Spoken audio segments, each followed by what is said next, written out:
તો કેન્દ્રીય કેબિનેટ મંત્રી મનસુખ માંડવિયા વડોદરાની મુલાકાતે પહોંચ્યા હતા, જ્યાં મનસુખભાઈ માંડવિયાએ સાંસદ ખેલ સ્પર્ધાનો પ્રારંભ કરાવ્યો હતો।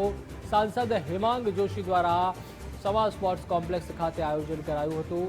એમાં ખોખો, કબડ્ડી, ટેબલ ટેનિસ જેવી રમતોની સ્પર્ધાનું આયોજન કરાયું હતું। તારીખ 9 ડિસેમ્બરથી 12 જાન્યુઆરી સુધી સ્પર્ધાનું આયોજન કરાયું હતું। મેયર, ધારાસભ્યો, મનપાના હોદ્દેદારો સહિત કાર્યકરો હાજર રહ્યા હતા। બાળકો, યુવાનો સહિત 15,000થી વધુ લોકોએ ભાગ લીધો હતો। સ્પોર્ટ્સનું ખૂબ મહત્વ। પીએમ મોદીએ ખેલો ઇન્ડિયા અભિયાન ચાલુ કર્યું। 2036ની સ્પર્ધા માટે ભારત તૈયારી કરી રહ્યું છે તેમ પણ જણાવ્યું।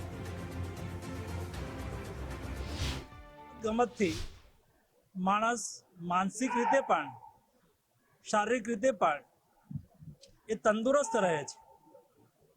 દરેક વ્યક્તિના જીવનનો એક ભાગ એ રમતગમત બને।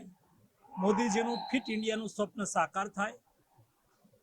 આમાંથી કેટલાય તેજસ્વી ખેલાડીઓ મળે, જે આગામી દિવસોની અંદર જિલ્લા કક્ષાએ, રાજ્ય કક્ષાએ અને રાષ્ટ્રીય કક્ષાએ રમીને પોતાનો વ્યક્તિગત વિકાસ કરે,